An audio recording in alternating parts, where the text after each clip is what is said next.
Hey everybody, welcome on into the Delmarva Sports Insider, the only live and local sports show here on the shore. I'm Sports Director Brandon Bossert. What's up, it's your Shirley Sports Anchor, Devin J. Martin. Welcome into the show. We got a lot to get into tonight. Brandon, I know you're going to be very busy this DSI doing the news portion as well. Well, yeah, we'll get to that in a little bit. I will be your news anchor tonight, but we have a lot of sports to talk about. Yeah, a lot of baseball. A lot of baseball to talk about. We've got some really good contending teams, and you know, we saw a lot of those contenders go at it this week, including earlier today. And that's what you like to see. You want to see the best that the Bayside has to offer go head up at each other so we know who's the best, who's number one, who's number two, and who's number three. So let's start right here in Salisbury. Decatur has had a really good start to the season. Fantastic start, other than that game the other day. Yeah, they did get smoked by Sussex Central, but they did take on the defending 2A champs, the Parkside Rams, and they fared pretty well. Yeah, this was a fantastic test for the Seahawks coming off of that 10-0 shutout loss to Central yesterday.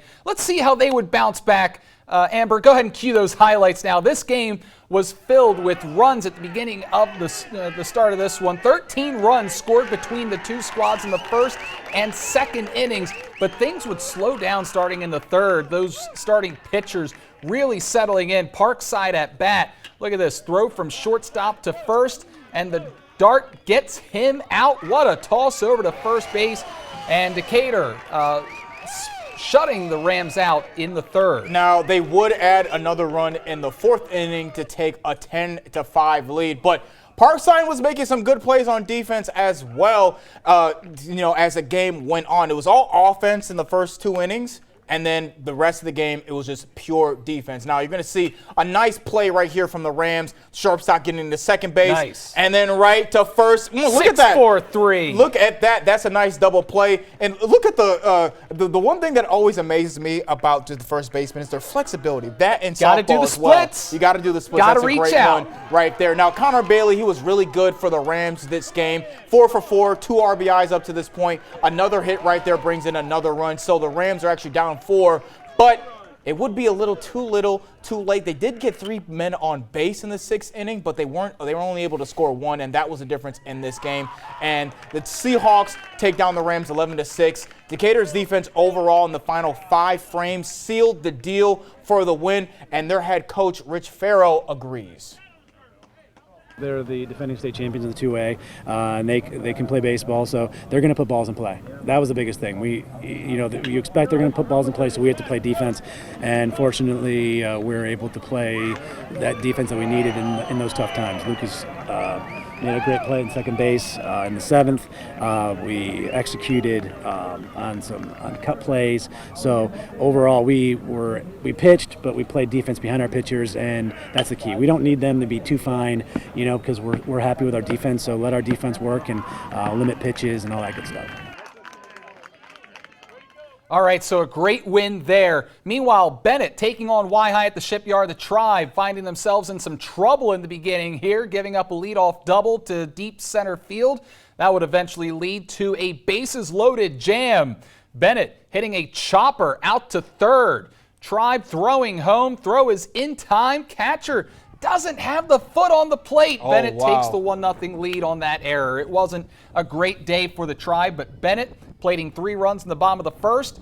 Tribe wouldn't be able to get much going with the bats either. Y-High would not be able to pick up their first win of the season as they fall to Bennett. Final score of 12-5. Now, Mardella is another top team in the Bayside South this season, but Colonel Richardson may be on another level. These two 1A rivals going at it. Now, of course, the Colonels have been to the title game the past 2 years. They're under new leadership this season. Jordan Rogluski leading the way for the Colonels on Monday. He went 2 for 3 with 3 RBI. Matt Wallace and Jack Walls each added 3 hits. And in the end, Colonels would actually take down Mardella 9-4. So Colonel, at that point after that game, 9-1 on the season. Mardella, with that loss, was 6-3 on the season. Colonel and Queen Anne's are 2 of the top contenders in the Bayside North. I want to also give a quick shout out to the softball matchup. They had a doubleheader, so I think Mardella is the one that beat Colonel in that softball matchup as well. So, yes. Mardella and Colonel, especially in spring sports and baseball and softball, they have a little bit of a rivalry going on. Mardella in softball is a fantastic state championship contending team with a lot of talent, and hopefully we'll get to them next week on DSI. The other strong contender up north in baseball is St. Michael's, and they are having a lot of fun this year. They are now 7-0 on the season. They've won 4 games in 4 days this week, and check out this video they posted to X after defeating Kent Island 16-8. Out there having fun on the baseball diamond. Could this be the year they upend Colonel?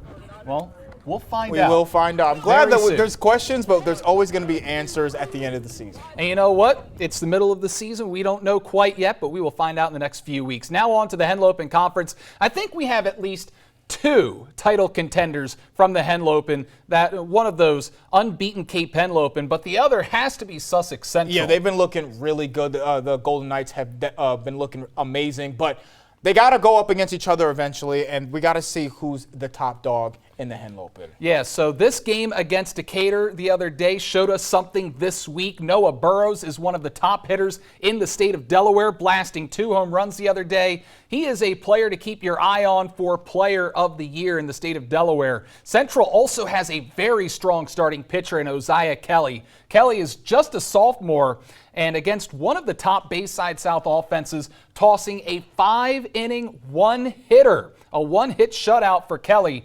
He tops out around 90 miles an hour, mostly works in the upper 80s with a slider and a changeup as well. He has good command of his pitches as well, which is very important at the high school level. I can't wait for the 23rd, April 23rd. That's when Cape Henlopen and Sussex Central will face off. You might remember Cape Henlopen was picked by Max Preps as the #1 team in the state of Delaware. Cape Henlopen also nearly getting back to that finals last year after winning the championship back in 2022. They are always a contender. Central's always a contender as well. It's kind of funny. That shows the discrepancy between Bayside baseball and Henlopen baseball. The top team, in my opinion, in the Bayside, Decatur, and one of the top 2 squads, obviously, by any metrics, is Central in the Henlopen. And when they face each other, you see the results. A 10-0 shutout, they had to call the game early. All right, now let us know what you think, Cape or Central. Who else can compete in the Henlopen? Maybe Sussex Tech? Shout out to the Ravens there. Let us know on Facebook or X right now. Now we got to move over to some lacrosse action. A big battle of 2 unbeaten teams going head-to-head in Lewis tonight. And you would think this game would be a lot closer than it ended up being, Brandon. You would think. Cape Henlopen girls taking on Sussex Academy, 2 juggernaut teams. And this seemed to be a game where we would see 2 Goliaths going at it. They went in a totally different direction that we did not expect. So let's get to those highlights. Sussex Academy, they were down double digits in the second period. Emily Bishaha trying to cut it down a little bit. She fires one in goal for the score, but tonight was all Vikings. Amara Frutchman on the move. The pass ahead to Claire Lopez. Goal for Cape. Nice pass and shot from the Vikings. Lopez with the ball, looking for anyone. She finds Macy Steinwedel for the nice goal. Nice sequence again from Cape. Sussex Academy, the Eagles just had a lot of troubles trying to stop this Cape offense. They couldn't slow down the Vikings attack. Now check out this sequence right here. Cape with the steal, then the pass, and another pass, and then Sussex Academy not being able to keep up with them. And then another find to Carrie Clausius, who scores. Cape finished the half up 13-4. They dominated the second half as well, taking down the Sussex Academy Eagles in a final score of 19-6.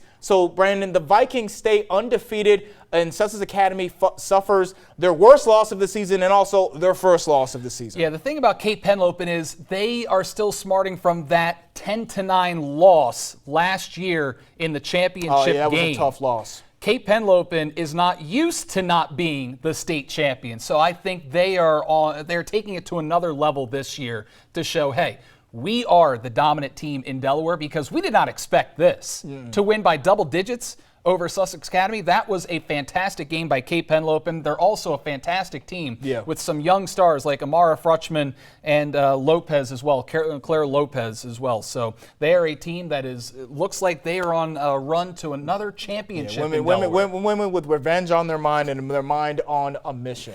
All right. Let's go ahead now to the Bayside. Kent Island taking on Parkside. The Bucks coming to play this season. Parker Tangwall firing a shot in on net. A Bucks tally there. Parkside had some nice defensive stops in the second half, but wouldn't be enough to stop the bleeding. This Bucks team has a lot of weapons this year. They're a perfect 3-0 on the season. Clara Steele moving through the defense and tacks on another. The Bucks coming into Salisbury looking for a win. They got it. Final score 15-8. So they are a top Bayside North team along with Queen Anne's and North Caroline this season. All right, that'll do it for the A block. We're calling a first timeout, but when we come back, we've got a local athlete spotlight. After the whistle, don't go anywhere. That comes back when Delmarva Sports Insider returns. This is Rich Farrell from Stephen Decatur High School, and you're watching Delmarva Sports Insider.